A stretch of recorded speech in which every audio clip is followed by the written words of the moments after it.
Hello everyone and welcome back to my channel. So today I wanted to talk about something I get asked a lot of the time, which is the science of unhealthy foods.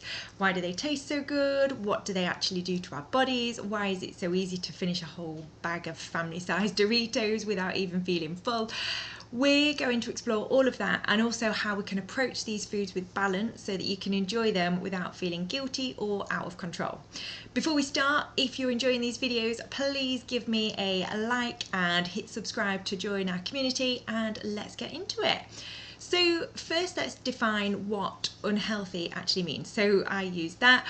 Personally, I don't like using that term, but for clarity, health authorities would usually define it as things that are high in calories but low in vitamins and minerals, things that are high in sodium, low in fibre.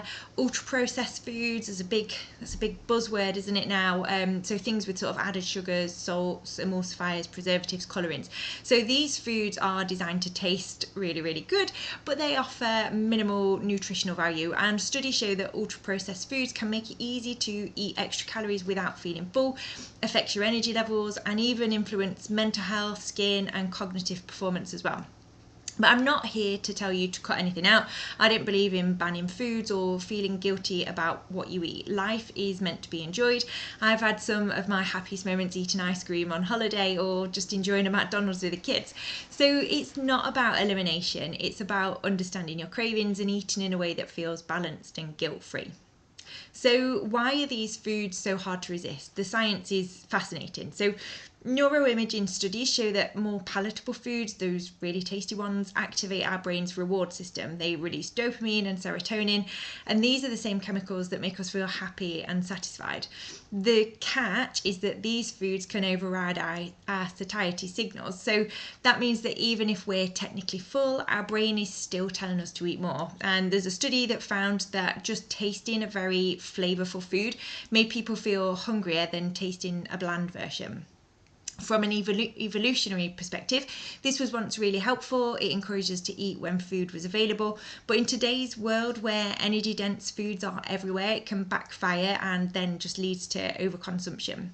Food companies know this as well. They've got scientists who are studying flavour combinations and texture and crunch and sweetness, and even how sticky food is, how much it sticks to our fingers, all to make foods that we can't stop eating.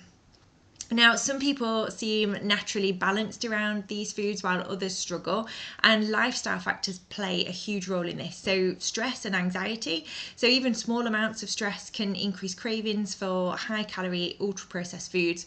Chronic stress like a noisy environment or financial worries can also push us towards these foods as a form of relief. And sleep deprivation as well, so even a few nights of less sleep, which as mums, let's be honest, happens quite a lot, can increase hunger hormones and cravings for sweet and salty snacks, and your brain's reward system will respond more strongly to those energy dense foods when you are tired. So managing stress and prioritizing sleep, not just good for your mood, but it also helps with those food choices. Energy density is the number of calories per gram of food. So low energy dense foods like fruit and vegetables give you more volume for fewer calories, and that will help you feel full. High energy dense foods, so crisps and chocolate, will give you a lot of calories for a really small portion, so they're very easy to overeat. Interestingly, studies show that if you start a meal with your low energy dense foods, then move on to the higher calorie foods, you'll reach satisfaction faster. So even small tweaks like having some fruit or some salad before you have dessert can help you feel more satisfied without overdoing it.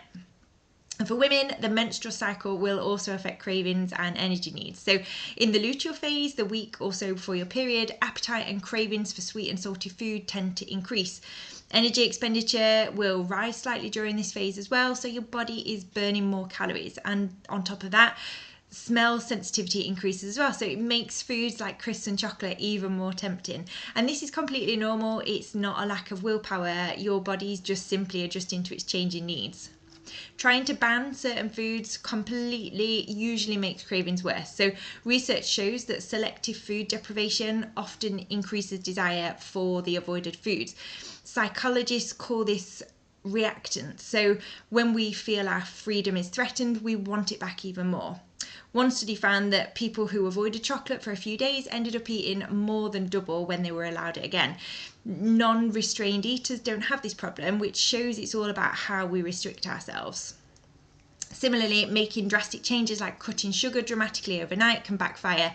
Studies have shown that people may become more sensitive to sweet taste but don't actually change their long-term intake. So the takeaway, small gradual changes are far more effective and sustainable than extreme measures. And this is why I always advocate slow, intentional adjustments and not quick fixes. So what can you do to enjoy your foods and still feel balanced? That's the big question. So firstly, manage stress and anxiety. Even small improvements help. Make sure you're prioritizing sleep where you can. Start your meals with those low energy dense foods to make sure that you feel fuller. Recognize that cravings will fluctuate, especially around your cycle, and avoid drastic bans or restrictions because small changes are much more sustainable. It's about building a healthy relationship with food, enjoying what you eat and not letting cravings or highly processed foods control you. So that's it for today. It's a really short one. I hope you found it helpful and that it gives you a new perspective on cravings and a little bit into ultra processed foods as well. If you like this video, give me a thumbs up, like I say, hit subscribe, join our community, and I will see you in the next one. Bye.